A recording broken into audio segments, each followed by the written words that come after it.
Warning, the Michael Savage Show contains adult language, adult content, psychological nudity. Listener discretion is advised. God save the Queen, but not Michael Savage in Britain. Oh, no. No. Yeah, it's very bad to make us feel uncomfortable in Britain. So Michael Savage, with his inflammatory rhetoric and his commentary over the years, is making life very uncomfortable for us. We're going to ban him from Britain and reinstitute our ban from government to government. And guess what? Nobody in the American media will ever say anything about it. Hillary Clinton's nowhere to be found. Michael Savage is somewhere in the hinterlands of the United States of America, and he can stay there for all we care. Michael Savage, The Savage Nation, one of the most listened to talk shows in the United States. He is a phenomenon unto himself. He has had too many best-selling books to count. He is my friend, and he is, he's a force of nature. And The Savage Nation, The Enemy Within, Liberalism is a Mental Disorder, The Political Zoo, and too many things to even say in his biography. But we're thrilled that he's with us. Michael, you'll never be banned from my airwaves. How are you? Laura, is this what people do this early in the morning? I'm on the West Coast. My God, it's horrible out there in the morning. Michael, all I can say is the silence coming from the halls of the U.S. State Department when one of our own citizens, for his political viewpoint, is being banned from Britain is amazing, but I guess not surprising. Well, Laura, look at it in the bigger picture. Everyone was afraid of the fairness doctrine being introduced by Obama and his minions. And in fact, you could argue that the fairness doctrine has been made law by the New World Order. They didn't actually have to write it. All they have to do is ban you from speaking or entering a country. And presto, we have the fairness doctrine. They've tried it with me. I'm the canary for free speech, and they got away with it because nobody raised their voice with the exception of yourself and one other talk show host. Michael, when I think about what's happening in the United States and the silence, frankly, that greets a lot of these outrages, I'm saddened, I'm concerned, but then I kind of dust myself off, I pick myself up, and I think, this is the United States of America. We've been through much worse than these people. We'll get through much worse than these people. We'll move forward. This economy, this cultural decline that you've cataloged and you've exposed at every level over the years. I mean, I think this tide is beginning to turn. And are you hopeful? Are you pessimistic? Do you join me in believing that the American people will overcome this? I'm not sure, Laura, and I'll tell you why, because never underestimate the enemy. These are very smart people, and they're capable of virtually anything. I've made a comparison to Pol Pot in Cambodia. Now, admittedly, we're not talking about mountains of skulls in America, but we're talking about a Marxist professor. When you have a Marxist professor for president, you have to worry more about the people around him than you do about the Marxist professor. And the people around this one are not very inspiring. Every last one of them believes in total and absolute control of the central government. Some of them believe in violence. Some of them believe that power comes out of the barrel of a gun. They're in the White House, for God's sakes. Laura, you know the immigration debate that's going on?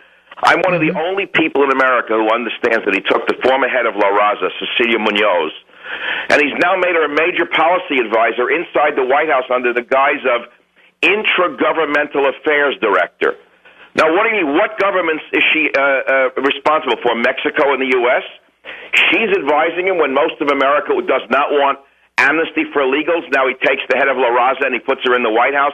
What I'm saying is they're capable of anything. I predict there will be some kind of action that will either coalesce more power in their hands or will unify the people behind them, and that would be a strike at Iran, which I think is in the offing. And if he does strike Iran, which I think is the right thing to do, in a joint effort perhaps with Israel, the people will probably say he's not so bad. And they're just liable to pull it out of the fire again. You never know, Laura. These are very clever people. Rahm Emanuel was not born yesterday. Michael, the latest news about the Mexican government and Mexican governors opposing Arizona, the Arizona law, and U.S. governors, Democrat governors, are siding with Mexico against Jan Brewer and other Republican governors who say this is the wrong thing. So they're Mexico first. They're lock, stock, and barrel by a foreign government. They're a foreign agent. I've never seen a Congress take the side of non-citizens over the citizen, Laura, but it's the same thing with me being banned in Britain. No one except Congressman John Culberson of Texas has written a letter to England on my behalf. And so, therefore, anything is liable to happen when you have a country that's owned lock, stock, and barrel by foreign powers. I mean, who put Obama in power? George Soros? The Saudis? We don't even know where the money came from. Michael, can you? I know you're tired, but can you stay another segment because everybody wants? Up. Now I'm awake. I have coffee in me. Now, what? Now you're going to put me to sleep again? Michael Savage is going to stay with us, the Savage Nation, and we're going to make our way out to San Francisco at some point in the fall. And I hope, Michael, we're going to be able to have a funny. We'll have some kind of confab with you when we're out there. We'll have another Savage Laura hour. But exactly. Look, Laura, can I ask your listeners to please go to michaelsavage.com to read all about this? The articles are up there about the British ban if they don't know what it's about. Yes. michaelsavage.com. We already linked it up on lauraingraham.com. Michael's going to stay with us, and your phone calls 800-876-4123 when we come back.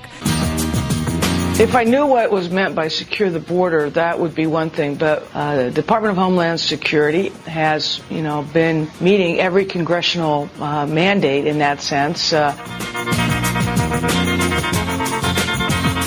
I want to say this.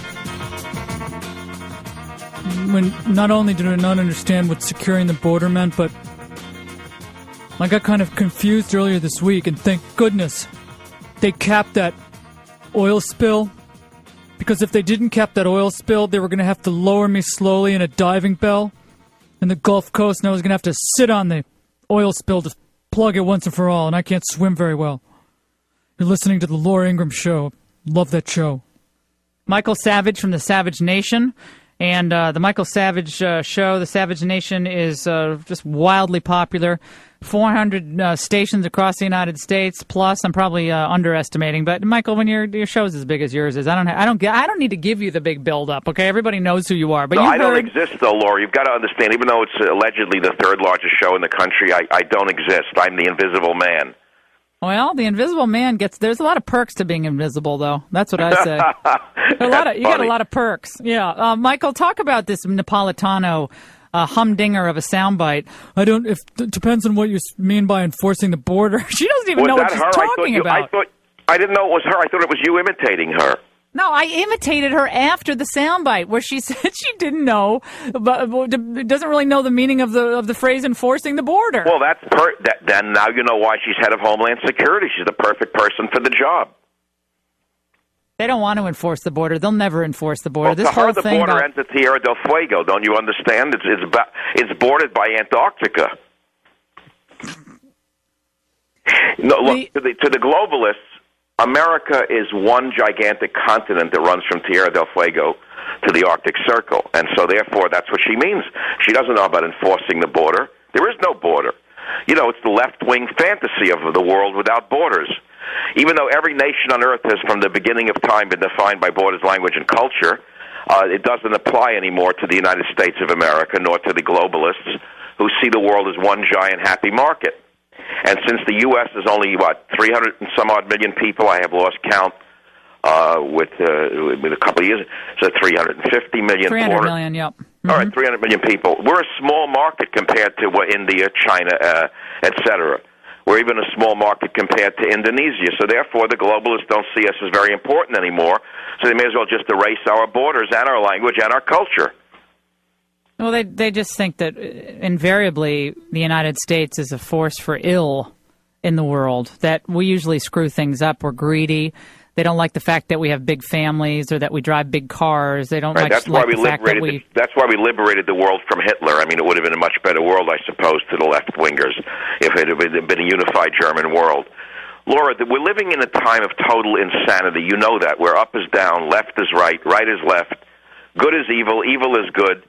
We understand this. It's very hard to keep your bearings in a world like this, and many people are perplexed, they're frightened, and they don't know what to do. And so they run away from politics. That's the worst thing you can do. You have to run into the danger, not away from it. And the only way we're going to overcome this movement towards worldwide socialism, albeit it's a socialism light right now, or shall I say a totalitarianism light right now. These things metastasize into something far more sinister. And when you have idiots like Sean Penn and that director, whatever the heck his name is, I forget his name, Oliver Stone, lauding a naked dictator like Chavez and saying he's not a dictator, we're in real trouble because the average person listens to them. Yeah, well, Sean Penn is practically Stephen Hawking. I mean, he's so brilliant. By the way, Michael Savage, Tom